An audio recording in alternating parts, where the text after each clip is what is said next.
Salam sejahtera dan bahagia. Perkenalkan, saya Marin Mustika Alam, calon guru penggerak angkatan 11 dari kota Bandar Lampung. Video ini berisi aksi nyata modul 1.4 budaya positif, penyebaran pemahaman budaya positif atau diseminasi dan pembuatan keyakinan kelas di SD Negeri 3 Campang Raya. Selamat menyaksikan, semoga bermanfaat dan dapat menginspirasi.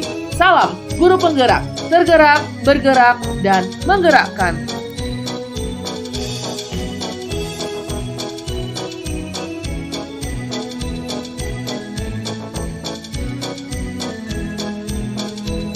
Bismillahirrahmanirrahim. Assalamualaikum warahmatullahi wabarakatuh. Selamat siang kepada Bapak dan Ibu guru semua. Alhamdulillah, puji syukur marilah senantiasa kita panjatkan kehadirat Allah yang Maha Esa, yang hingga pada kesempatan siang hari ini kita masih diberi kesehatan sehingga kita dapat berkumpul untuk sama-sama mendengarkan sosialisasi tentang budaya positif yang ada di sekolah kita SD Negeri 3 Campang Raya, yang mana materi tentang budaya positif di SD Negeri 3 Campang Raya tersebut akan disampaikan oleh rekan kita guru penggerak. Kepada Ibu Yesi dan kepada Ibu Marlin, waktu dan tempat kami persilahkan. Assalamualaikum warahmatullahi wabarakatuh. Waalaikumsalam warahmatullahi wabarakatuh. Ya, selamat siang kepada rekan-rekan guru semuanya. Tabi pun. Ya Bun. Ya, pada kesempatan kali ini kami sebelumnya ingin mengucapkan terima kasih kepada kepala sekolah yang mewakili atas kesempatan yang telah diberikan kepada kami untuk mensosialisasikan mengenai budaya positif. Jadi kami di sini nanti akan menyebarkan pemahaman mengenai apa sih budaya positif itu dan apa konsep-konsep inti yang ada di dalamnya begitu. Sebelumnya kami juga berterima kasih atas waktu luang yang telah Bapak Ibu berikan kepada kami sehingga Bapak Ibu berkenan hadir di hadapan kita semua ini. Baiklah, langsung saja saya mulai. Untuk yang pertama, nah jadi perkenalkan, saya Marin Mustika Alam dan rekan saya Ibu Yesi Elvasari. Kami adalah calon guru penggerak angkatan 11 dari kota Bandar Lampung. Selanjutnya, nah konsep inti budaya positif nanti yang akan kami sampaikan itu nanti ada perubahan paradigma belajar, bagaimana sih paradigma belajar itu sampai dengan saat ini, kemudian ada disiplin positif, kemudian ada nilai-nilai kebajikan, kebutuhan dasar manusia, kemudian nanti ada motivasi perilaku manusia, posisi kontrol guru, keyakinan sekolah, dan nanti pada akhirnya segitiga restitusi. Nah, untuk lebih jelasnya nanti kita masuk pada yang pertama dulu, yaitu mengenai perubahan paradigma belajar. Jadi begini Bapak Ibu, jadi paradigma belajar baru yang saat ini sedang dicanangkan itu lebih berprinsip pada pembelajaran yang berdiferensiasi. Jadi sering ya kita dengar bahwa pembelajaran berdiferensiasi. Nah, apa sih maksudnya? Nah, jadi pembelajaran berdiferensiasi itu nanti adalah pembelajaran yang akan mencakup kebutuhan murid kita di kelas. Jadi kita tahu bahwa di kelas kita itu muridnya berbeda-beda ya. Ada yang gaya belajarnya mungkin dia itu kinestetik, visual, kemudian auditori. Nah, nanti bagaimana sebagai guru kita itu bisa memenuhi semua kebutuhan murid-murid kita. Jadi terkadang kalau saya dulu cara mengajarnya itu lebih cenderung ceramah, hanya menggunakan metode diskusi atau kerja kelompok. Nah, pada paradigma pembelajaran berdiferensiasi itu kita harus melakukan pembelajaran di mana kebutuhan siswa itu benar-benar nanti harus kita penuhi semuanya. Ada siswa yang lambat, yang cepat berpikirnya ataupun yang kurang, itu nanti harus terpenuhi kebutuhan belajarnya. Nah, maka dari itu diperlukan namanya pembelajaran yang berdiferensiasi. Nah, ini nanti sejalan dengan tujuan kita untuk mewujudkan pelajar yang berprofil pelajar Pancasila. Nah, pada kurikulum Merdeka ini nanti ini tujuan kita, mau menciptakan anak-anak yang punya karakter bernalar kritis, beriman, bertakwa kepada Tuhan Yang Maha Esa, berkebinekaan global, kemudian ada kreatif, anak-anak yang bergotong royong maupun yang bisa mandiri. Nah, itu nanti harapannya ke situ. Maka dari itu pembelajaran itu harus memenuhi kebutuhan anak itu supaya pada akhirnya kita bisa menciptakan pembelajaran yang berpihak pada murid. Nah, ini paradigmanya. Jadi paradigma yang tadinya bergeser dari teacher center begitu ya, nanti bergeser ke student center gitu. Nah, selanjutnya untuk miskonsepsi. Nah, jadi terkadang itu ketika kita ingin menyampaikan budaya positif itu ada miskonsepsi. Jadi kesalahpahaman mengenai budaya positif ini. Nah, jadi kesalahpahaman itu seperti yang pertama, ilustrasi guru mengontrol murid ya. Terkadang kita itu memahami bahwa guru yang mengontrol murid. Nah, sebetulnya nggak begitu Bapak Ibu. Jadi sebetulnya dalam pembelajaran itu tidak ada orang yang bisa kita kontrol selain diri mereka sendiri. Nah, guru itu tugasnya hanya menuntun. Jadi pemikiran kita bisa mengontrol murid itu kurang tepat. Nah, selanjutnya ilusi bahwa orang dewasa berhak memaksa. Nah, kadang-kala saya juga mengalami itu. Kita itu kadang-kala suka memaksa anak-anak murid kita karena kita merasa dewasa, punya hak, maka kita cenderung memaksa, meminta anak untuk begini begitu. Nah, sebetulnya ini adalah konsep yang salah. Selanjutnya ada ilusi bahwa semua penguatan positif maupun itu akan bermanfaat. Jadi kadang-kadang kita berpikir gini, kalau anak ini kita kasih hadiah, maka dia akan termotivasi untuk belajar.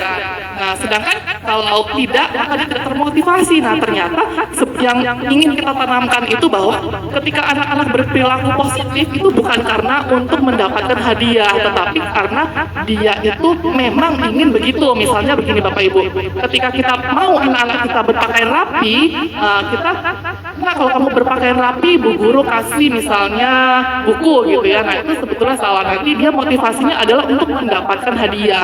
Nah, yang ingin kita tanamkan dalam budaya positif adalah ketika anak-anak kita bisa berperilaku sesuai dengan aturan, itu karena memang dia mau seperti itu. Memang saya itu ke sekolah ya harus pakai baju rapi, ya memang saya itu harus buat PR, bukan karena tujuan lainnya. Nah, terus miskonsepsi yang berikutnya, nah ilusi bahwa kritik dan membuat rasa bersalah itu mampu menguatkan karakter dewasa pada anak. Nah, kadang-kadang kita berpikir gini, kalau murid ini kita marahin atau kita bikin dia merasa bersalah, itu akan menguatkan karakter. Padahal sebetulnya kalau kita sering mengkritik murid atau kita itu sering menghukum murid, itu ternyata bisa membunuh karakter siswa. Jadi ini yang perlu kita pelajari. Bukan berarti kita tidak boleh menghukum ya Bapak Ibu ya, tapi kita lihat pada kasusnya. Misalnya kasusnya itu yang sederhana, misalnya di sekolah itu kita ingin menciptakan anak yang disiplin nih, misalnya dia cuma nggak bawa PR ya, itu masih bisa kita ajak. Nanti bisa jelaskan lebih jelas nanti di berikutnya, itu ada namanya restitusi begitu ya. Nah, kadang-kadang kita, saya pun ya kadang-kadang sebagai guru udah terlanjur marah gitu ya, terlanjur marah, terus terlanjur menghakimi, kenapa kamu begini begitu. Nah, sebetulnya itu tidak mencerminkan budaya yang positif. Jadi ketika kita mengkritik murid itu akan lebih baik jika kita ganti dengan berdialog. Jadi sebelum mengkritik kita tanyakan dulu alasan sebab akibat mengapa ada cenderung siswa-siswa yang melakukan pelanggaran. Nah, begitu. Nah, ini adalah miskonsepsi. Jadi ternyata mengkritik, menghukum itu tidak bisa menciptakan budaya yang positif. Begitu. Nah, selanjutnya, nah nih, jadi bagaimana sih kalau kita mau menciptakan budaya yang positif di sekolah? Yang pertama kita harus merubah teori. Jadi ada teori dari stimulus respon ke teori posisi kontrol. Jadi kalau dulu itu teorinya begini, mengatakan bahwa kebutuhan kita sama. Kita tuh memandang bahwa semua ini kebutuhannya sama, maka kamu harus mengikuti kata saya sebagai gurunya. Ternyata bahwa kebutuhan anak-anak itu tuh beda. Jadi karena berbeda, maka kita harus memahami dulu nih, oh kebutuhan anak ini apa, yang ini apa, maka barulah kita bisa menciptakan budaya yang positif. Misalkan begini Bapak Ibu, ada murid yang kok nakal amat ya, belum mulai belajar udah gelisah, main-main terus. Oh ternyata dia itu kelaparan, belum sarapan. Nah, tapi kita udah keburu menghukumnya duluan. Nah, padahal kita tahu bahwa dia punya kebutuhan akan makan. Mungkin ke depannya paradigma bahwa kebutuhan itu sama, bisa kita lebih memahami anak bahwa anak itu punya kebutuhan yang berbeda-beda. Nah, selanjutnya semua orang itu melihat hal yang sama. Kadang-kadang kita itu memaksakan konsep kita kepada anak-anak. Misalkan, kok kamu gini aja nggak bisa, gitu ya. Kadang-kadang ya, ternyata cara pandang setiap siswa itu berbeda. Maka untuk menciptakan budaya positif terutama di kelas, kita harus menggunakan cara pandang murid. Jadi tidak selalu kita sebagai gurunya, kita lihat dulu nih, oh murid ini memandang materi kita seperti ini dengan yang lainnya itu ternyata berbeda. Itulah yang mengapa terkadang di kelas itu ada anak yang bisa, ada yang nggak bisa. Nah itu, maka kita harus lebih ke sudut pandang murid. Nah selanjutnya kita itu kadang-kadang mencoba untuk mengubah anak-anak itu untuk berpikiran sama kayak kita. Gitu loh nak, yang benar. Kita sebagai guru itu bersikeras akan cara pandang kita. Padahal ternyata murid-murid itu juga punya loh cara pandangnya masing-masing begitu. Nah selanjutnya perilaku buruk itu dilihat sebagai suatu kesalahan. Yang juga perlu kita ubah. Kadang-kadang kita melihat anak yang nakal terus, bandel terus, itu sebenarnya dia tuh salah gitu. Ternyata enggak. Oh ternyata murid itu kalau nakal itu sebetulnya ada sesuatu loh di balik kenakalannya. Nanti akan lebih dijelaskan lagi pada kebutuhan manusia nanti ya. Ini saya sedikit ini dulu bahwa ketika seseorang berperilaku buruk itu tidak serta-merta anak itu adalah buruk. Sebetulnya anak itu sedang mencari pembenaran akan dirinya begitu ya. Ini paradigma yang harus kita ubah. Nah selanjutnya orang lain bisa mengontrol saya, kita bisa mengontrol orang lain. Ternyata tidak begitu. Ternyata tidak ada satupun orang yang bisa mengontrol orang lain. Terkadang nih murid kita nurut nih sama kita. Itu bukan karena kita mampu mengontrol mereka, hanya karena mereka itu merasa takut supaya nggak dihukum begitu. Nah yang perlu kita bangun adalah bagaimana anak-anak itu punya kesadaran dari dirinya, bukan dari takut akan gurunya begitu. Nah selanjutnya ada lagi pemahaman pemaksaan. Jadi kita itu akan memaksa ketika bujukan gagal. Jadi kita kadang-kadang kasih bujukan dulu nih, bujuk rayu yang manis. Ketika gagal kita paksa. Nah, contohnya anak di rumah ya, nah makan yuk, nggak mau makan nggak. Nah ujung-ujungnya hanya ngomel-ngomel itu saya sendiri ya, saya sendiri begitu ya. Nah ternyata paradigma paksaan setelah bujukan gagal itu juga tidak pas. Nah, sebetulnya kita itu lebih harus berkolaborasi dengan menciptakan pilihan-pilihan. Misalnya gini, nah kenapa kamu nggak mau makan? Kamu mau makan apa sih? Nah mungkin lebih seperti itu ya, daripada kita makan nggak. Nah, kalau nggak makan, nggak kasih makan sekalian kamu, jangan gitu ya. Nah kadang-kadang seperti itu. Ternyata ada cara lain yang bisa kita gunakan selain membujuk atau memaksa. Nah selanjutnya model berpikir menang kalah. Nah jadi terkadang paradigma belajar lama itu berpikirnya gini, guru menang murid kalah, atau murid yang menang guru yang kalah. Nah enggak, kalau pada pembelajaran abad sekarang yang terbaru itu kita harus mencari yang menang-menang, win-win solution. Jadi bagaimana anak yang terbaik untuk anak, juga terbaik untuk kita, dan terbaik untuk sekolah kita. Jadi semua orang harapannya bisa maju bersama itu. Nah selanjutnya disiplin positif. Nah jadi tadi itu perubahan-perubahan teori dari yang lama ke yang baru ya Bapak Ibu ya. Nah sekarang kita masuk ke disiplin positif, karena disiplin positif ini adalah salah satu bagian dari budaya positif ini. Nah apa sih disiplin positif itu? Nah disiplin positif itu, disiplin itu artinya belajar.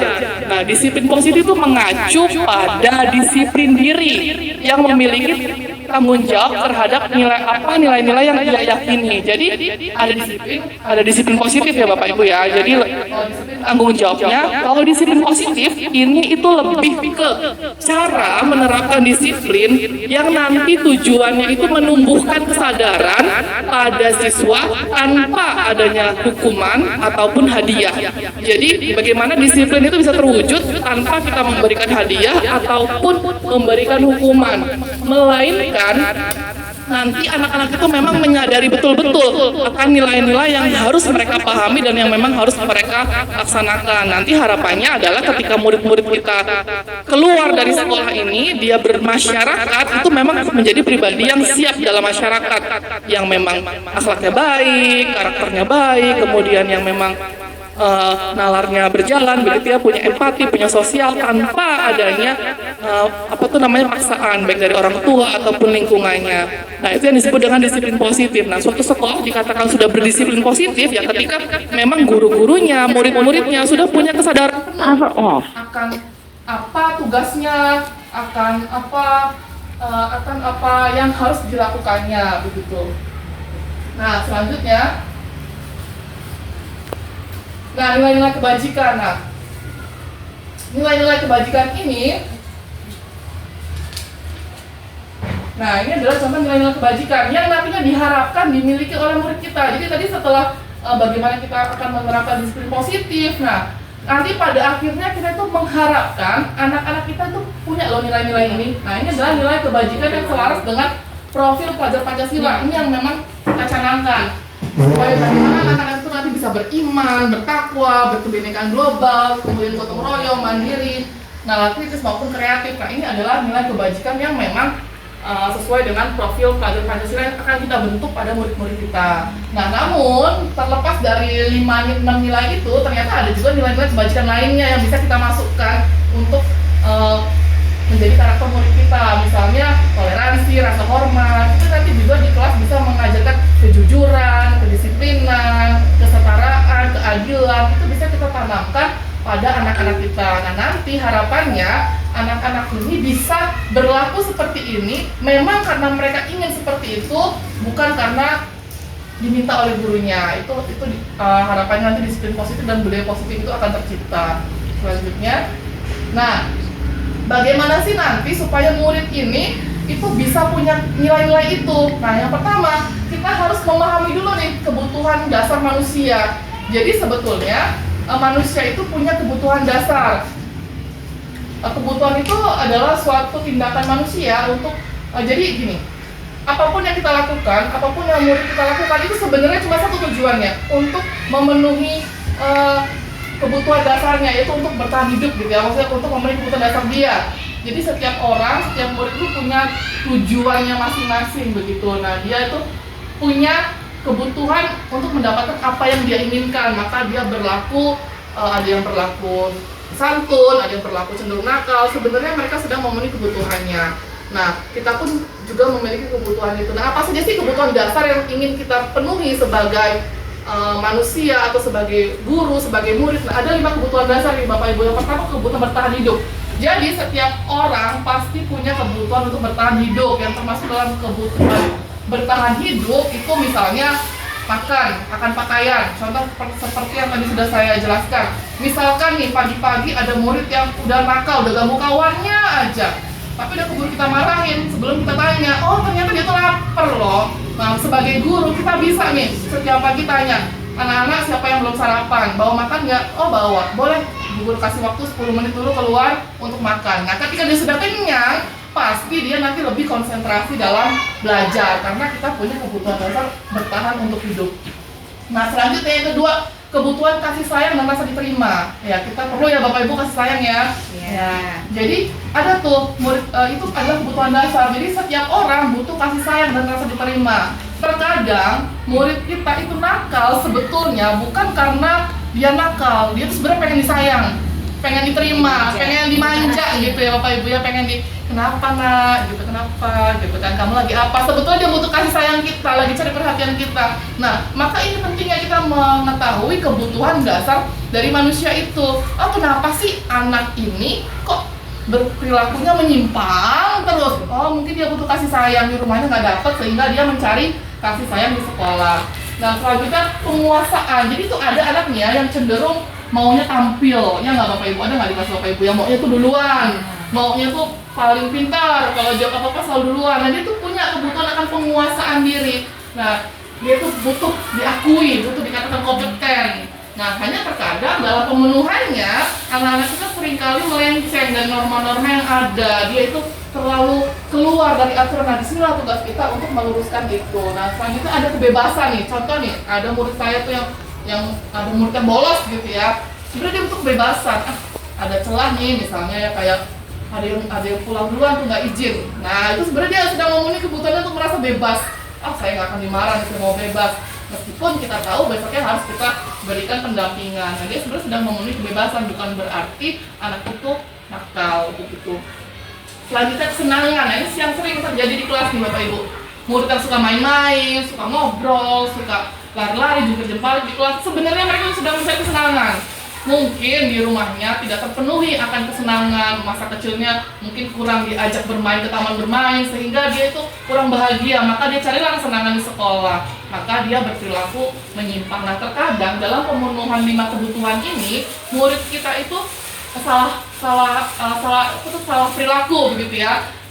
Tujuan mereka mau memenuhi kebutuhan ternyata mengganggu yang lainnya. Nah, disinilah tugas kita untuk menciptakan budaya positif itu supaya nih 5 kebutuhan ini tuh terpenuhi. Kalau kita gurunya perhatian, sering nanya, ngajak main, nah mungkin murid itu nanti akan lebih disiplin lagi di kelas. Dia nggak lagi cari perhatian yang nakal-nakal, yang bolos-bolos atau yang ganggu temennya itu nggak lagi, karena memang sudah kita penuhi. Nah, itu pentingnya kita untuk memahami apa kebutuhan dari murid kita. Nah, selanjutnya motivasi perilaku manusia. Nah, jadi setiap motivasi perilaku manusia ini nanti akan dijelaskan oleh rekan saya, Ibu Yesi Elfasari, ya. Akan dilanjutkan dengan Ibu Yesi Elfasari nanti sampai dengan terakhir gitu ya. Nanti untuk apa hal-hal yang ingin ditanyakan nanti sekalian di sesi tanya jawab ya Bapak Ibu ya. Silakan Ibu Yesi, silakan.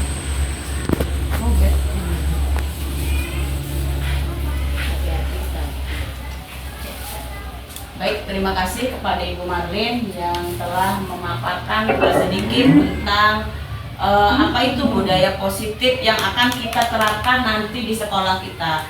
Kemudian saya akan melanjutkan, itu ada namanya motivasi perilaku manusia.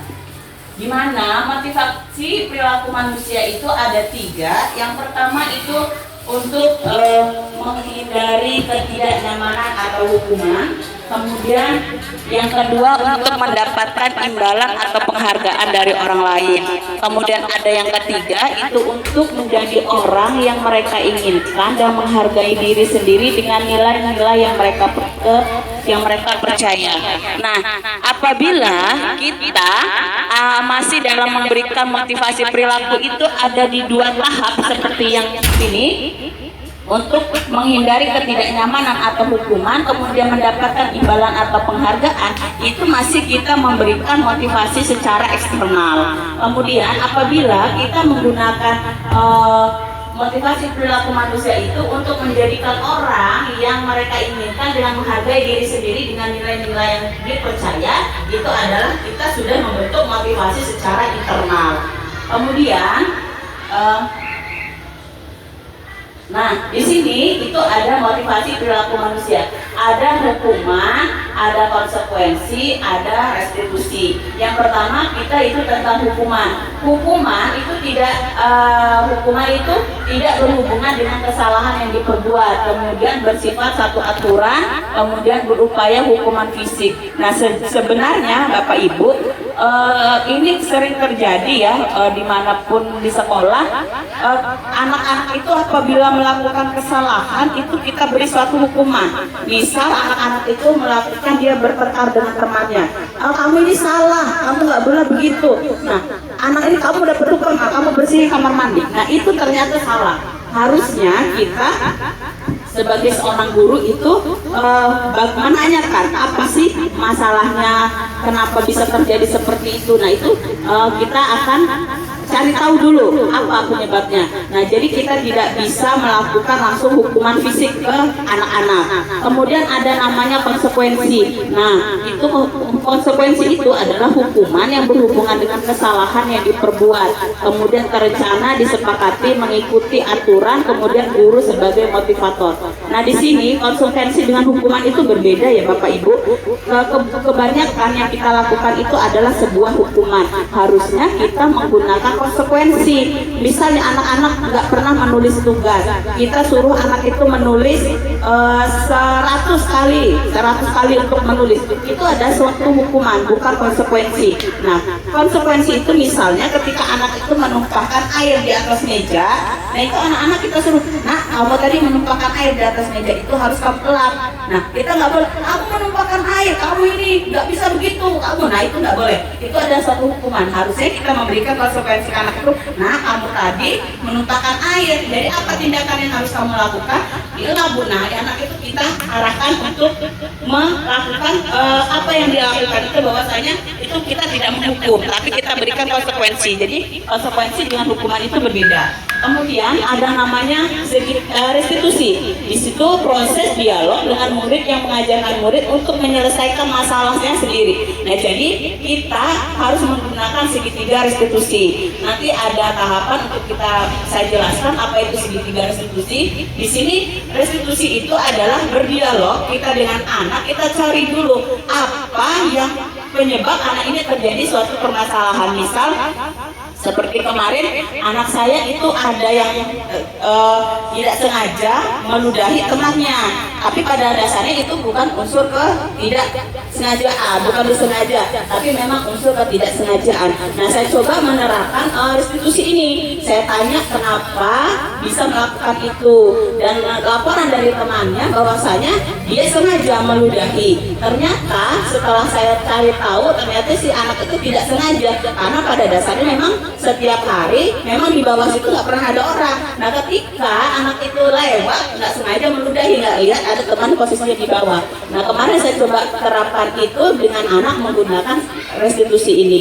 Kemudian berikutnya ada posisi kontrol guru. Nah, di sini itu ada beberapa macam posisi kontrol. Nah, di sini Bapak Ibu, kita ini sebagai seorang guru mau memposisikan diri kita di bagian mana nih? Apakah kita sebagai guru itu sebagai penghukum, atau kita sebagai guru itu membuat merasa bersalah, atau sebagai teman, kemudian sebagai pemantau, atau sebagai manajer? Nah, di sini Bapak Ibu, kita masih kebanyakan sebagai seorang guru itu masih di posisi teratas, ya, masih di bagian penghukum. Nah, jadi kita ketika anak melakukan suatu kesalahan, misalnya tidak membuat PR, kemudian tidak masuk, kemudian ketinggalan buku, itu kita berikan suatu hukuman, dan ternyata itu salah. Nah, kita harus sebagai seorang guru itu mencari tahu mengapa anak itu melakukan hal itu.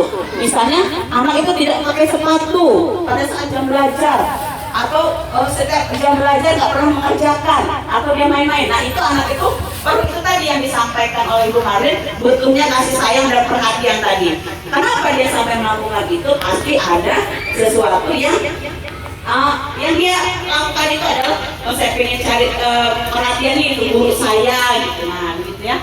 Kemudian ada pembuat merasa bersalah. Nah, anak itu kita marahin, kamu ini gara-gara kamu ibu jadi kena marah sama ibu kepala sekolah. Nah, itu jadi anak itu, oh saya ini ternyata melakukan ini, akhirnya guru saya dimarahin sama ibu kepala sekolah, dan itu ternyata itu adalah salah, sehingga anak itu akan menjadi merasa bahwa diri dia itu adalah merasa bersalah. Kemudian guru itu sebagai teman. Nah, contoh sebagai teman gini, ayo dong nak kerjain tugasnya, nanti ibu itu dimarahin kepala sekolah. Nah, itu adalah sebagai teman. Kemudian ada sebagai pemantau. Nah, pemantau itu untuk melihat, aku tadi sudah ngerjain PR belum kerjakan sekarang ibu tunggu. Nah, itu adalah sebagai pemantau.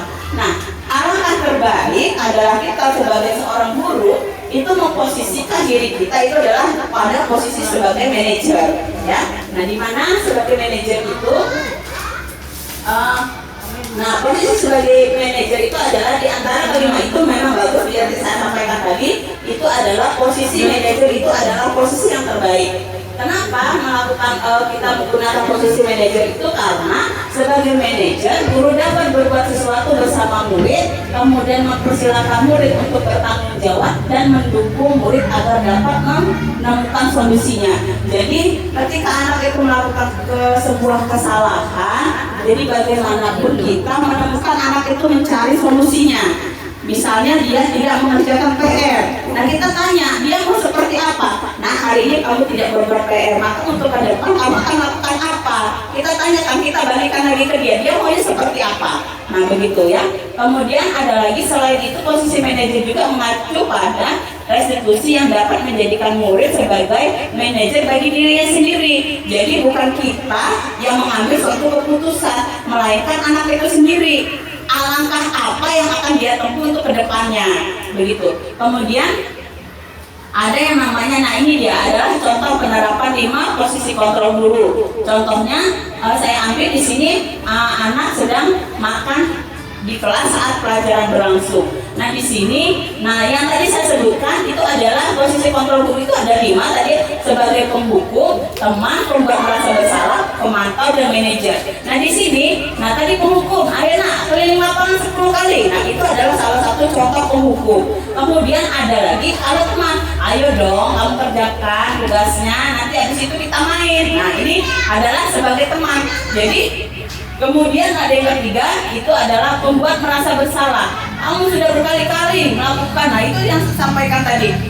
Ini adalah contoh penerapan 5 posisi kontrol yang dilakukan oleh seorang guru. Makanya tadi bagaimana cara kita sebagai seorang guru hingga sampai di posisi terakhir, yaitu sebagai posisi manajer. Jadi kita tidak boleh menjadi penghukum, kemudian menjadi teman mungkin. Apalagi sekarang kebanyakan kita itu akan mencoba merubah pada diri kita bagaimana caranya merubah diri kita yang tadinya sebagai penghukum, kita posisikan diri kita sebagai manajer untuk menengahi apa masalah anak tersebut, begitu. Kemudian next book. Nah, ada keyakinan sekolah atau kelas. Nah, kita coba ya Bapak Ibu di kelas kita coba terapkan untuk membuat suatu keyakinan. Keyakinan kelas apa yang mau kita buat? Ya, keyakinan seperti apa yang. Nah, untuk keyakinan kelas ini pada dasarnya itu kita lakukan bersama murid. Berbeda ya Bapak Ibu antara keyakinan kelas dengan peraturan kelas. Kalau peraturan kelas itu kita yang membuat, guru yang membuat, ya.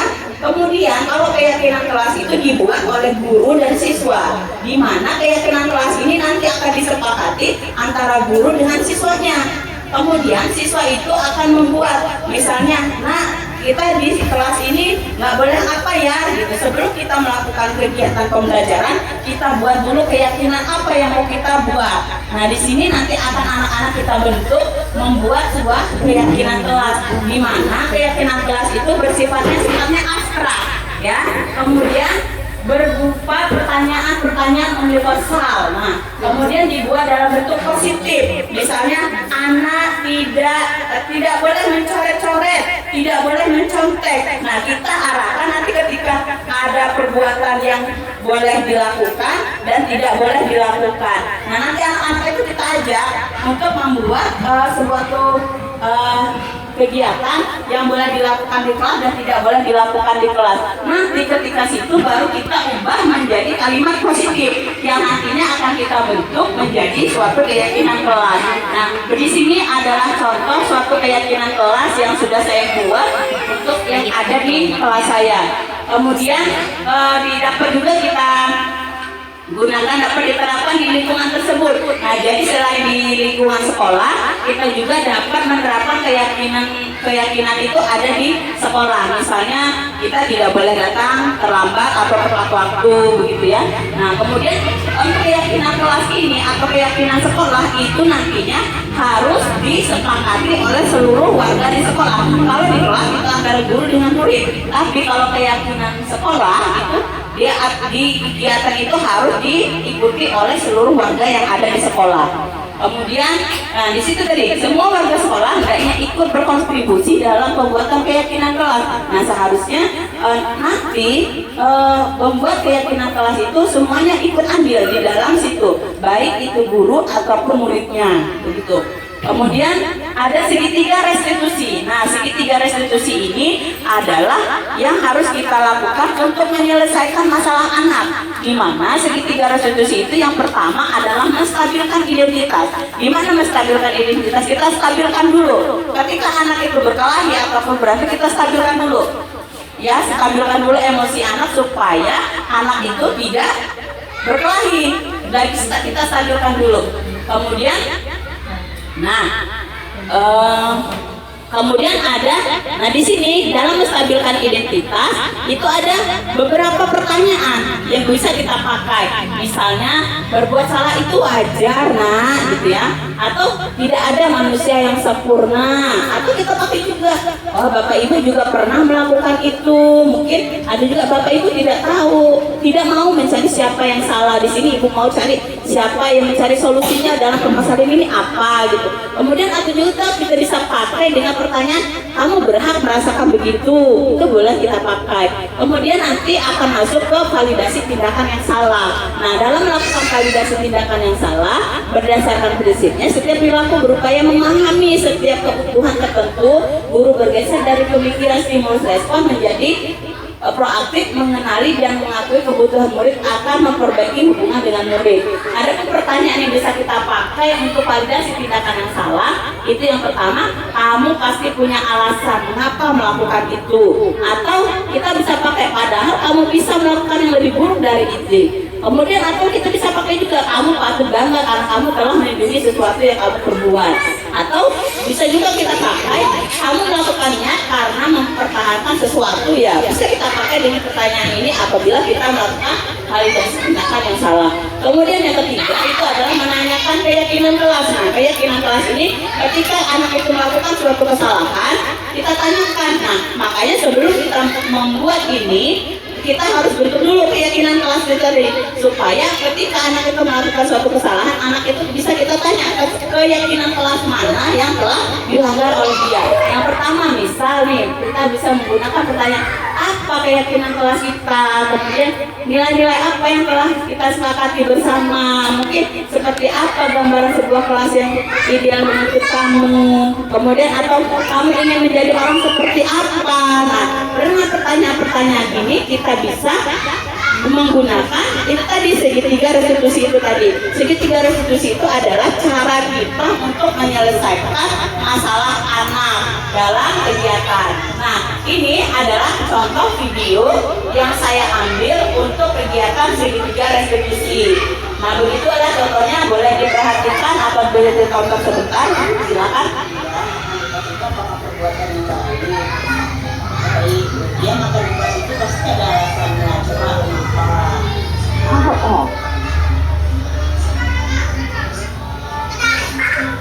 Oh, begitu. Kenapa dia sampai tiduran di rumah? Kurang tidur atau bagaimana?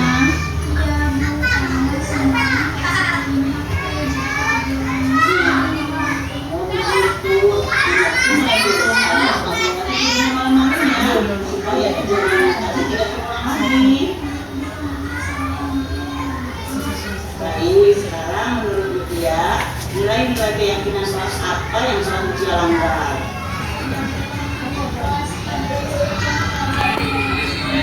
Oke, nah dia kedepannya harus lebih baik, jangan salah tadi lagi ya.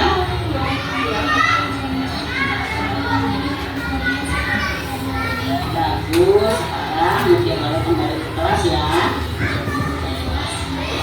Nah, di situ ini adalah contoh segitiga restitusi yang saya terapkan ketika ada anak sedang melakukan makan di kelas pada saat jam pembelajaran berlangsung. Nah, kemudian di sini Bapak Ibu bisa menanyakan terkait apa sih budaya positif yang bakal kita terapkan atau permasalahan yang ada di kelas. Bisa Bapak Ibu tanyakan kepada kami, nanti akan coba kami jawab semaksimal mungkin untuk mencari jalan keluar untuk menerapkan budaya positif ini nanti di sekolah kita, begitu. Ya, sebelum ke tanya jawab ya Bapak Ibu ya, saya sedikit menambahkan. Jadi begini Bapak Ibu, tidak semua masalah bisa diselesaikan dengan segitiga restitusi. Jadi ini menjadi paradigma dan dilema kami juga di suatu lokakarya kemarin bahwa Bu nanti kalau segitiga restitusi terus nih murid-muridnya jadi lempeng gitu. Masalah lempeng itu apa tuh namanya lembek gitu ya, maksudnya nggak disiplin. Ada yang anak bebel nih, gimana nih kalau anaknya bebel nih udah direstitusi masih begitu lagi begitu Bapak Ibu ya.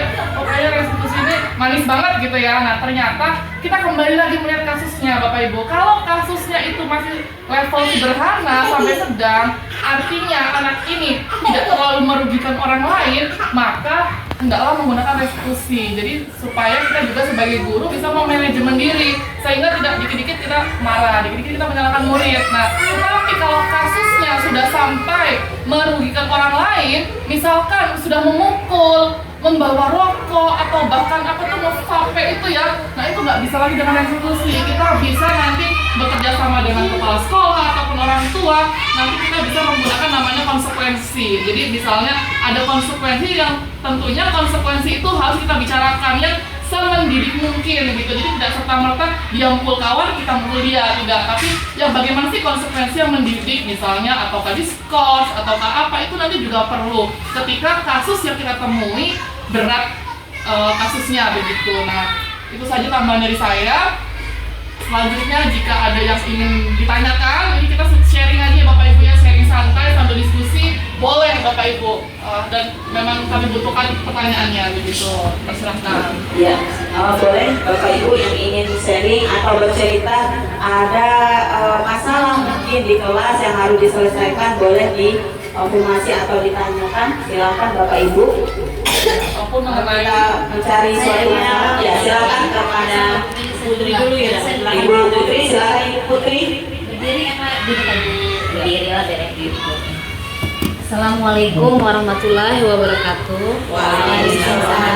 Saya Ibu Putri Wahyuni ya, saya guru kelas 3. Yang ingin saya tanyakan, bagaimana kiat atau cara menghadapi anak yang sangat-sangat nakal. Sedangkan kita sebagai guru sudah memberikan pendekatan, sudah memberikan kasih sayang yang telah disebutkan tadi. Nah, itu bagaimana caranya, kiatnya agar anak itu tidak nakal lagi gitu. Sedangkan kita sudah memberi kasih sayang, memberi pendekatan, itu dia masih tetap aja masih nakal. Mungkin itu saja pertanyaan dari saya, mohon penjelasannya. Iya, baik Bu Putri, terima kasih pertanyaannya luar biasa. Jadi nanti tanya langsung dijawab aja ya Bapak Ibu ya, supaya nggak lupa. Nanti kami bergantian yang menjawabnya. Untuk pertanyaan Bu Putri, mungkin dari Bu Yesi dulu atau dari saya dulu yang menjawab? Mungkin dari Bu Yesi, silakan. Baik, pertanyaan Bu Putri, terima kasih Bu. Untuk melakukan tindakan ya, karena anak itu sudah dilakukan pendekatan, kemudian juga kita berikan kasih sayang, tapi anak itu masih aja nakal. Nah di situ masih seperti yang disampaikan kemarin tadi, permasalahan itu kita lihat dulu segi permasalahan itu di bagaimana, atau tingkatnya sulit atau tidak. Apabila anak ini sudah kita berikan perhatian, kita sudah berikan teguran, atau kita berikan kita selesaikan masalah dengan segitiga resolusi itu tadi tidak berhasil, maka kita cari solusi, kita kompromikan dengan kepala sekolah. Tindakan apa yang akan kita lakukan ke depannya untuk anak ini supaya anak ini bisa berubah begitu tingkah lakunya. Tetapi kita sebagai guru tidak bisa melakukan suatu penghukum ya Bapak Ibu, karena penghukum itu adalah suatu tindakan yang salah. Jadi kita tidak boleh melakukan itu, tapi kita berikan konsekuensi. Kita bicara dengan kepala sekolah, langkah apa yang baik untuk supaya anak ini dapat berubah nantinya untuk ke depan, supaya anak ini tidak melakukan kesalahan itu kembali, begitu menurut saya. Ya, sedikit menambahkan ya Bu Putri ya, adapun kiat untuk menghadapi anak yang bebel, pertama kita harus memahami dulu nih, mengapa anak ini bebel.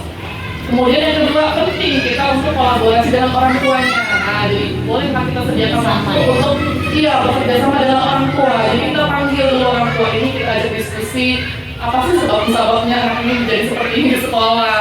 Nah, bahkan tadi seperti yang sudah Besi katakan betul, ketika sudah bekerja sama dengan orang tua masih anak ini bebel atau nakal, itu kita bisa konsultasi dengan kepala sekolah sebagai pimpinan tertinggi kita di sekolah. Nah, namun kita lihat lagi bebelnya apa. Kalau bebel yang sangat merugikan, misalkan anak ini terlalu hyperaktif, mukul atau mencuri, ya itu kan luar biasa bahaya ya, maka itu butuh tindakan yang segera. Namun kalau bebel tingkat kebebelannya itu masih untuk diri dia sendiri dan tidak merugikan orang lain, itu masih bisa kita kerjasama dengan orang tua. Begitu Bu Putri, apakah cukup? Ya cukup. Ya, terima kasih. Selanjutnya pertanyaan berikutnya. Ya, Bu Melisa boleh.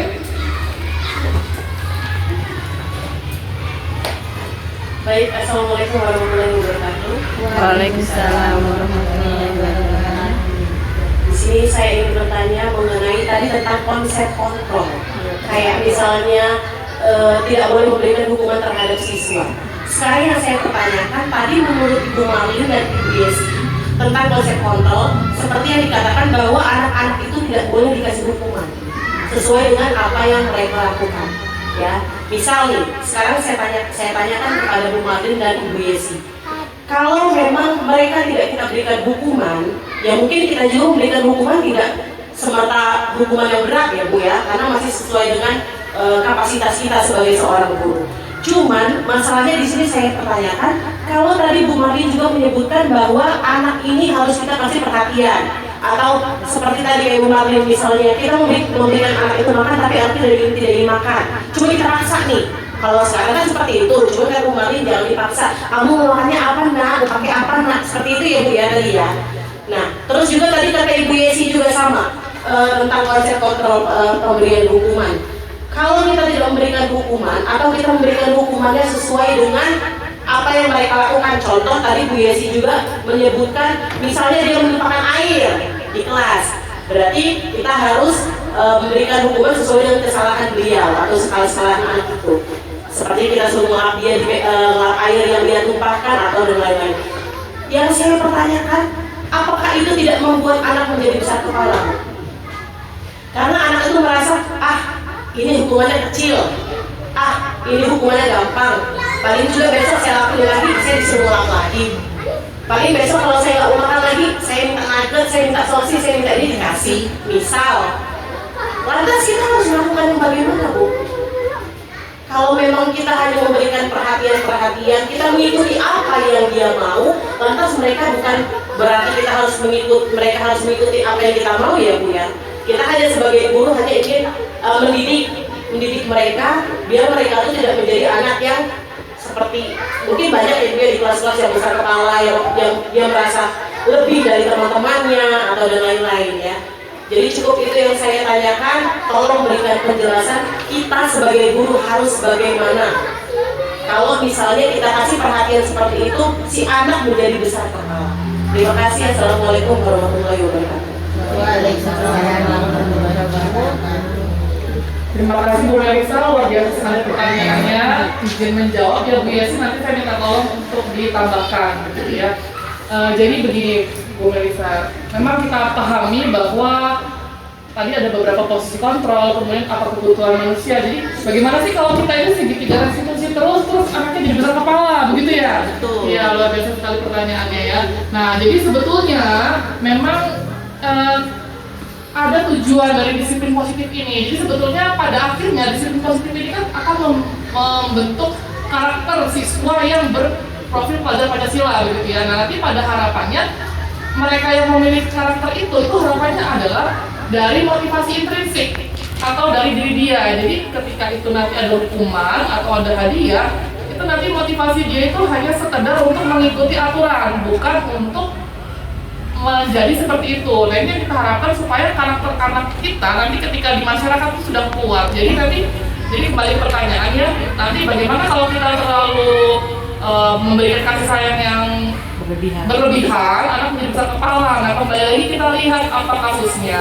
Jadi sebagai guru tadi kita memposisikan diri dulu nih sebagai manajer. Jadi kita memberikan banyak pilihan kepada anak-anak dengan melihat apa kasusnya.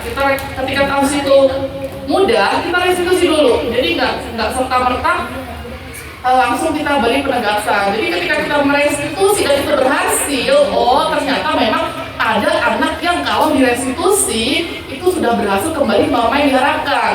Namun ada loh anak yang sudah direstitusi sekali, 2 kali, malah menjadi begitu ya, tambah besar kepala. Nah, inilah dibutuhkan namanya konsekuensi. Tapi tadi seperti yang sudah dikatakan Bu Yesi, jangan sampai kita menghukum. Kalau menghukum itu dia bertentangan dengan misalnya nih nggak bawa PR, suruh nulis PR 10 kali, apa nggak tambah mapas gitu kan anaknya ya. Nah, kita kembali ke konsekuensinya. Oh nak, berarti kamu kalau nggak bawa PR udah direstitusi nih misalnya nih ya, udah direstitusi dengan cara kasih sayang tadi, dengan kebutuhannya kita pahami, udah makannya mungkin dia udah kenyang, terus segala macam dia udah penuh kasih sayang, penuh perhatian, masih juga nggak bikin PR. Oh ya udah, mungkin kita bisa memposisikan diri dengan posisi pemantau ya Bapak Ibu, pemantau ya, bukan pemukul. Pemantau itu selalu melihat namanya aturan dan konsekuensi. Nah, inilah pentingnya setiap kelas sebelum ke sekolah itu punya namanya keyakinan. Jadi di awal tahun ajaran itu kita harus bikin namanya keyakinan kelas. Itu disepakati bersama antara gurunya dan muridnya. Kita memimpikan kelas seperti apa nih Nak? Oh yang tertib, yang aman, yang disiplin, yang hadir tepat waktu. Nah, tapi kita punya keyakinan itu, nanti kita akan berpatokan pada itu. Nah, kemarin kan kamu sudah bikin bahwa kita nggak beri waktu, kamu terlambat. Nah, maka kalau direstitusi nggak berhasil juga, kita kasih konsekuensi. Nah, konsekuensinya, nah berarti kalau kamu nggak mau PR ya sudah. Misalkan ya nilai kamu terpaksa tidak sama dengan yang mengumpul tepat waktu. Itu konsekuensi. Misalkan ini kasusnya masih tergolongnya sedang gitu ya.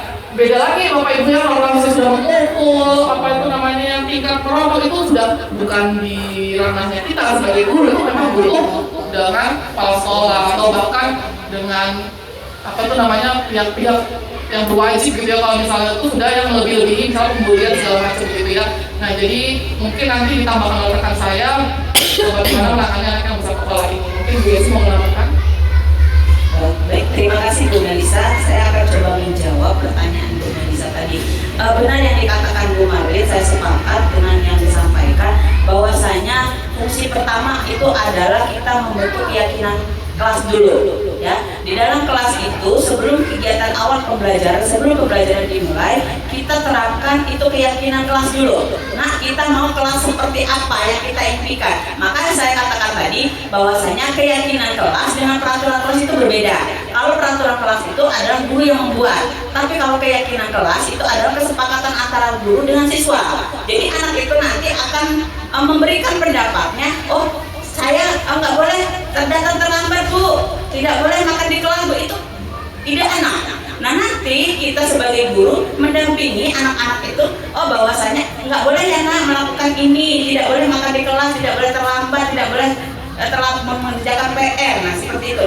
Ketika anak itu sudah tahu bahwasanya kegiatan itu adalah langkah yang mereka ambil, langkah kelas yang mereka impikan, nanti ketika anak itu melakukan suatu kesalahan, kita pakai restitusi itu tadi. Kita tanyakan keyakinan kelasnya, ya kita validasi dulu tindakannya, kita stabilkan dulu identitasnya, baru kita tanyakan keyakinan kelas yang mana yang telah dilanggar. Misal anak itu, ada anak saya itu namanya Satya, itu susah sekali menggunakan sepatu. Setiap di kelas sepatunya dilepas, dimasukkan di dalam tas. Kemudian setiap pulang sepatunya digantung di leher. Ya, jadi setiap kali saya pulang seperti itu. Jadi saya coba menggunakan segitiga restitusi itu tadi. Saya tanyakan, Satria kenapa setiap menggunakan sepatu selalu tidak dilepas dan tidak dipakai? Kemudian setiap pulang selalu sepatunya ditenteng atau digantung di leher. Seperti itu. Nah kita cari dulu, kita stabilkan dulu, kita tanya. Nah setelah kita tanya, anak itu akan menjawab, dia akan terbuka pikirannya. Oh Bu, saya itu panas Bu kaki saya, nggak bisa. Atau Bu kaki saya sakit. Nah mungkin kan kita kebanyakan guru-guru itu pakai sepatunya, kalau nggak dipakai buang sepatunya. Nah seperti itu, harusnya tidak bisa. Nah kita Nanya dulu. ya kita tanya dulu nih. Ya Bapak Ibu ya, kita juga kadang melakukan itu. Iya, kita karena kita cari tahu dulu, kita ngobrolkan dulu dengan anaknya kenapa sampai sepatu itu dilepas, ya mungkin karena kakinya luka mungkin gitu. Jadi kita tidak bisa memposisikan diri kita sebagai pengukur. Tapi ketika anak-anak itu sudah paham dengan keyakinan kelas yang mereka buat, insya Allah mereka akan sepakati itu. Makanya setelah kita sepakati, nah ini sepakat ya nak dengan keyakinan kelas kita. Iya Bu, sepakat. Nah ketika anak itu melakukan kesalahan, nah ingat ya keyakinan kelas kita apa kalau misalnya membuat kegaduhan di dalam kelas. Oh iya Bu, tidak boleh melakukan kegiatan membuat kegaduhan di dalam kelas. Misal anak-anaknya ribut nih. Nah, ingat nak keyakinan kelas apa yang telah kita buat? Iya Bu, tidak boleh mengobrol ketika jam belajar. Ketika anak itu kita ingatkan, anak itu akan sadar. Oh iya, kemarin kami sudah buat perjanjian bahwa kesepakatan kelas kita kan ada seperti ini, begitu. Begitu Bu Melisa menurut saya.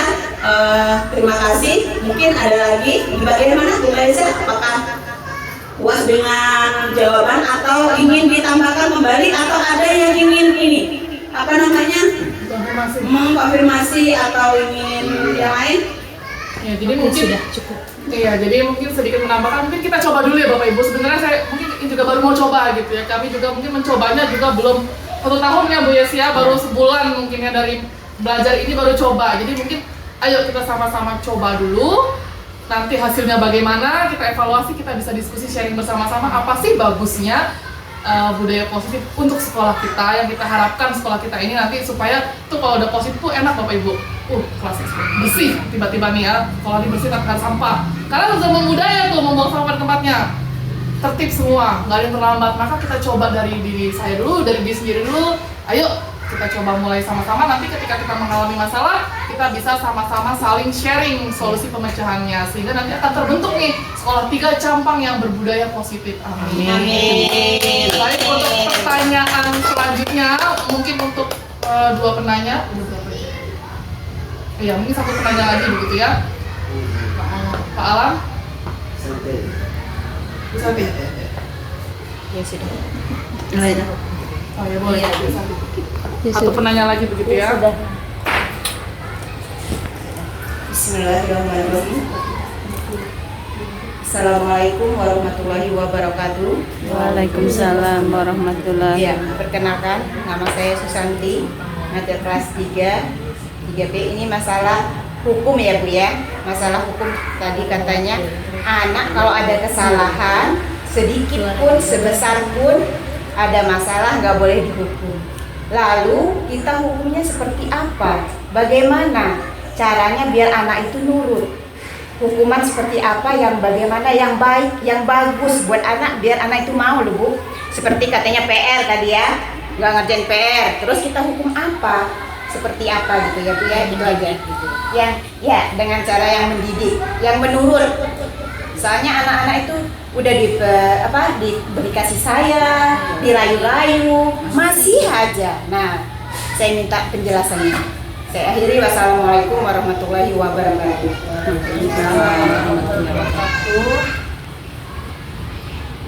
Ya luar biasa sekali ya pertanyaannya, sedikit-sedikit mirip tadi ya dengan Bu Melisa. Kalau misalkan tadi sudah kita kasih sayang tapi anaknya masih nggak bawa PR, hukuman seperti apa yang terbaik yang bisa kita berikan kepada murid kita? Nah, jadi sebetulnya kembali lagi ke tadi ya, ada teori yang mengatakan bahwa tidak ada satupun yang bisa mengontrol orang lain selain diri mereka sendiri. Nah, ini sebetulnya kita harapkan ketika anak-anak itu berperilaku sesuai norma, itu adalah memang karena dia mau begitu, bukan karena keinginan gurunya. Maka ibu ada yang namanya restitusi, memberikan pilihan, berdialog. Nah, namun terkadang ada anak yang keras kepala begitu ya. Maka untuk yang mendidik kita tidak bisa mengatakan itu hukuman ya. Kita tidak boleh mengatakan itu hukuman karena kita bukan guru yang menghukum, tetapi kita memposisikan diri bisa sebagai pemantau. Jadi nanti ketika anak ini tidak melanggar terus apa yang kita harapkan, kita bisa memberinya konsekuensi, bukan hukuman. Kalau hukuman itu kan konsepnya begini, dia melenceng dengan apa yang dilakukan. Jadi kalau nggak bawa PR, dihukum lari lapangan. Padahal lari dari lapangan 10 kali itu sama PR itu nggak ada hubungannya ya Bapak Ibu ya, nggak terus bikin anak ini pintar gitu. Cuma nakut-nakutin dia, bahkan kadang-kadang itu bahaya, bisa bikin trauma. Ini sebenarnya restitusi ini nggak hanya kita terapkan di sekolah ya, juga bisa kita terapkan pertama-tama pada anak kita dulu di rumah. Kita restitusi dulu, sehingga kita jangan berikan hukuman. Kalau hukuman itu dia benar-benar berkebalikan dengan apa yang dilakukan. Misalkan dia itu tadi nggak bawa PR, lari lapangan, berdiri di depan kelas, pegang telinga, kakinya angkat. Nah itu nggak ada hubungannya sama PR itu. Mau dia berdiri sampai sejam, ya mau dia lari 10 kali, nggak akan membuat dia mengerjakan PR itu. Artinya itu sangat, maka dikatakan dari kata beliau betul, jangan menghukum yang memang jangan diberi hukuman. Melainkan kalau sudah direstitusi masih begitu juga, kita bisa menggunakan posisi memantau, ada konsekuensi dari apa yang kamu lakukan. Nah, kamu nggak mau PR, ya sudah gini aja, Bu Guru beri pilihan. Kalau kamu mau PR-nya selesai, kamu mau punya nilai, gimana? Boleh loh, ya udah kamu kerja. Bu Guru beri waktu, kamu mengerjakan ini, maka kamu tidak istirahat. Nah itu sebenarnya konsekuensi sebetulnya yang masih bisa kita lakukan sebelum kita memberikan hukuman.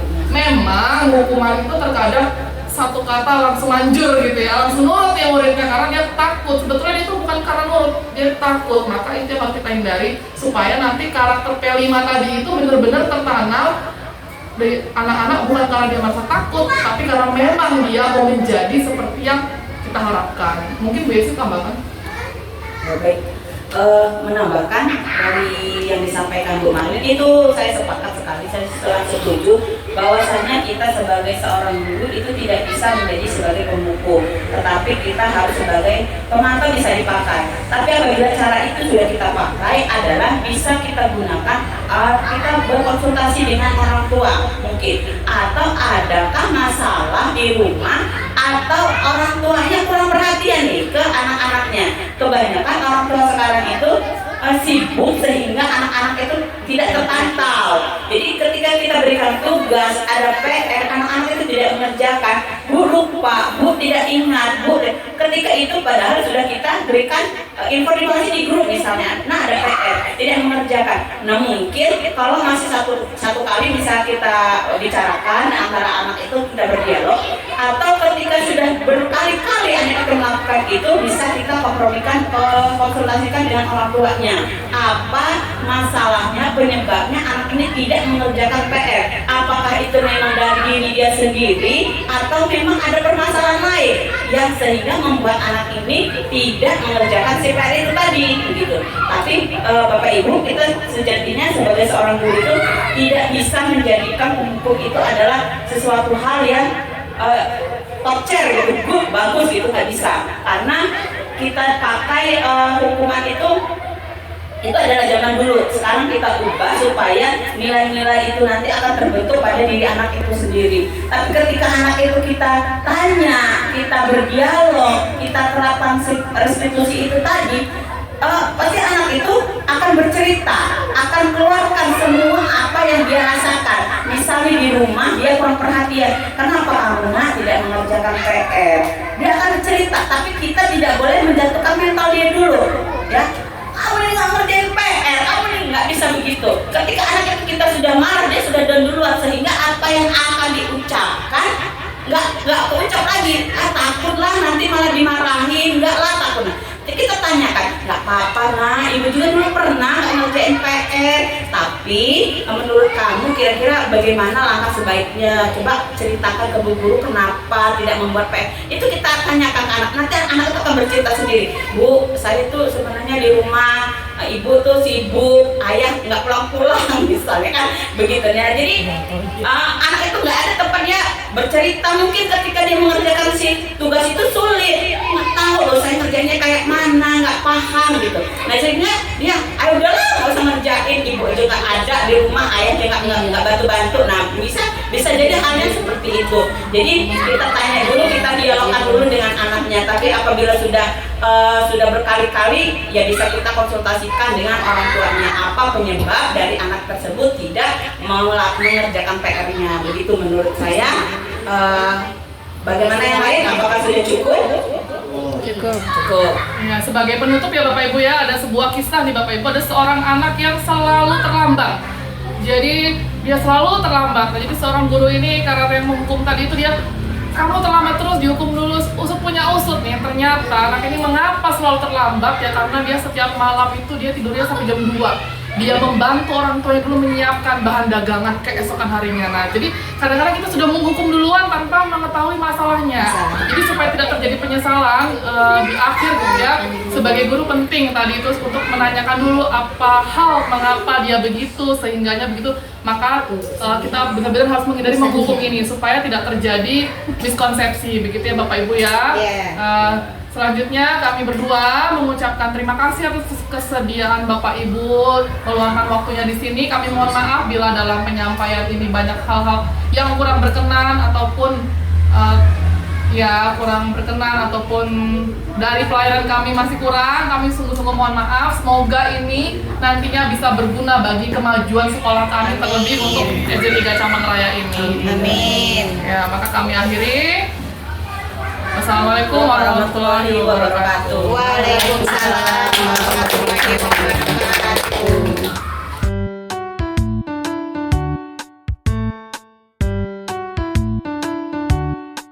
Ya, assalamualaikum warahmatullahi wabarakatuh.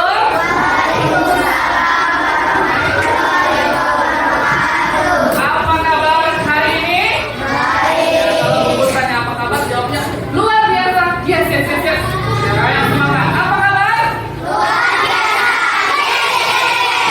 Iya, nah pada awal semester lalu kita sudah pernah membuat namanya adalah kesepakatan kelas. Masih ingat?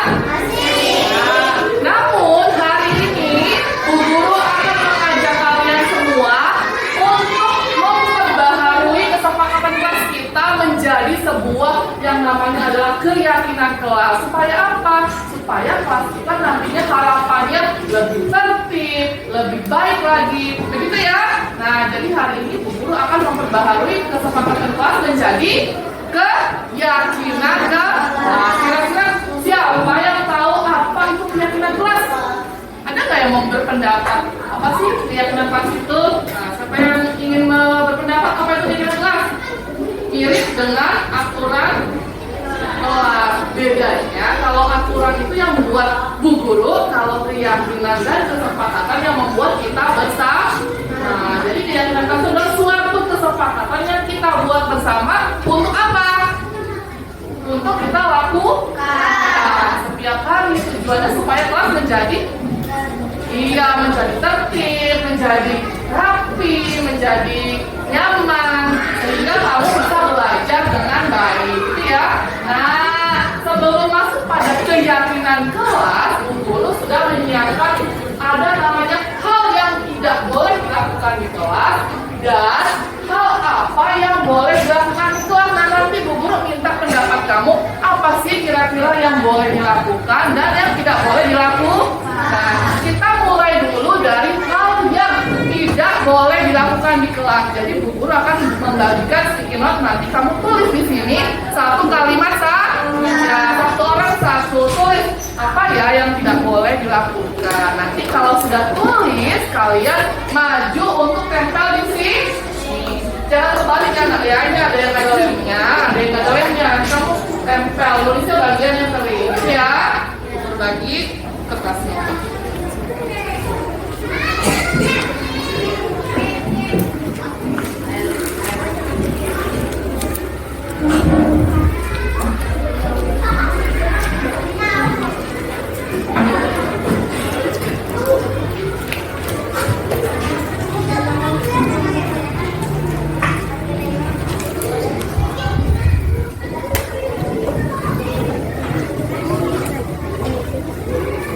Apakah sudah selesai menulisnya?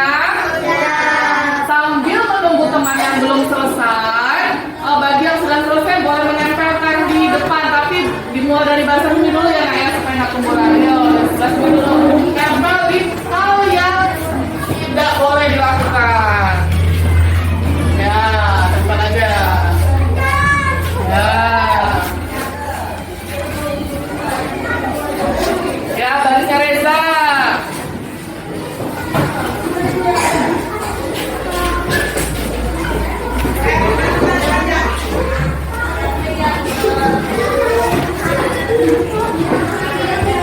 Ya, barisnya Devan.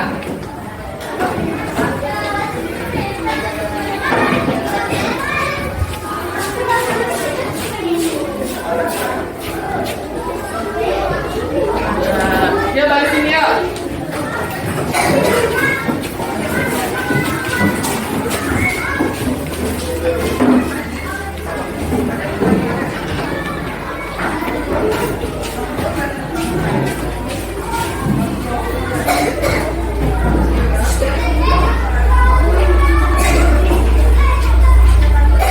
Ya, tadi kalian sudah menuliskan apa saja yang tidak boleh dilakukan di kelas. Bu Guru bacakan dulu nih ya. Tidak boleh datang terlambat. Semua meyakini bahwa kita nggak boleh terlambat?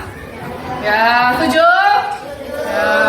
Ada yang tidak boleh buang sampah sembarangan. Ya, ada juga yang tidak boleh berantem, tidak boleh mengacak-ngacak kelas, ada juga yang tidak boleh berkata kasar. Ya, memang hal-hal itu tidak boleh kita lakukan di kelas. Nah, sekarang kalau ini nggak boleh, itu nggak boleh, apa sih yang boleh kita lakukan? Nah, sekarang kamu silakan tulis hal-hal yang boleh kita lakukan di kelas di sticky note Bu Guru yang warna kuning ya. Bu Guru bagi lagi ya Nak ya. Jadi ini untuk hal yang boleh dilakukan.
barisannya Aldebaran.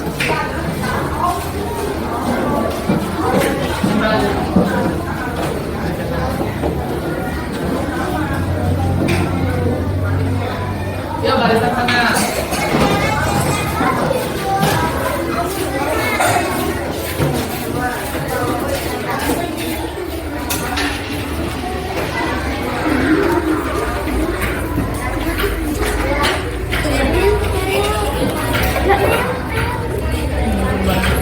Balik channel. Ya udah.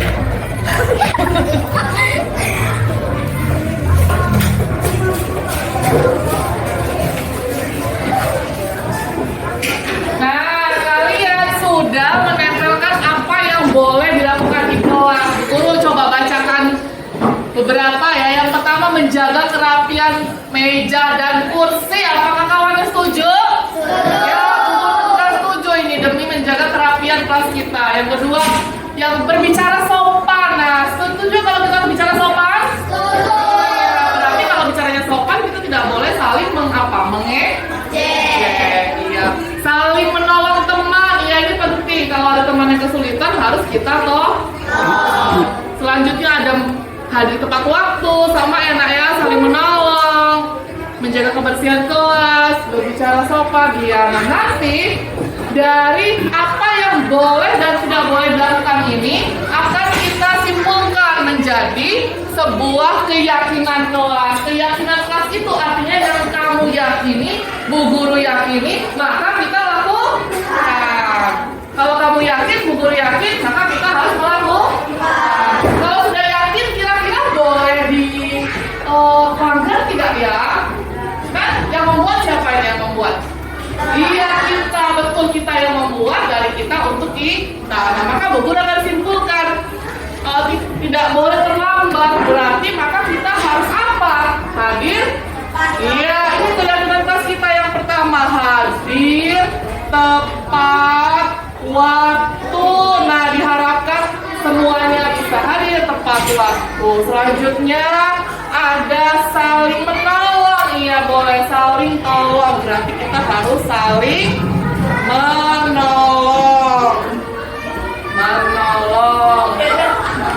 Berikutnya ada ya menjaga kebersihan. Menjaga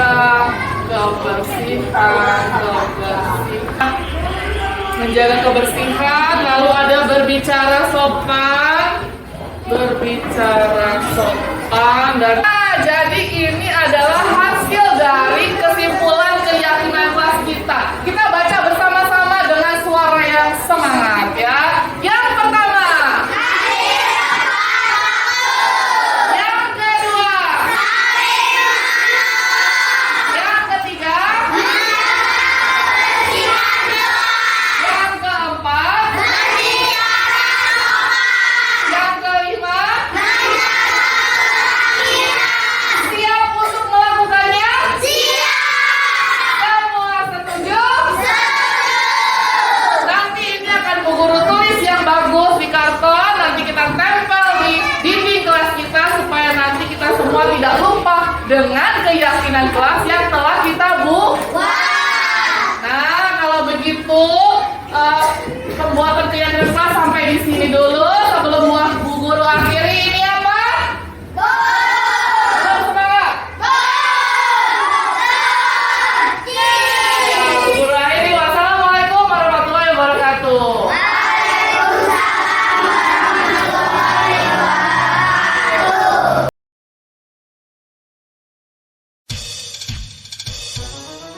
Assalamualaikum warahmatullahi wabarakatuh. Saya April dari kelas 4B. Saya Revan dari kelas 4B. Revatan dari kelas 4B. Perasaan saya saat membuat keyakinan kelas senang. Menurut saya membuat keyakinan kelas itu penting. Dengan keyakinan kelas menjadi nyaman.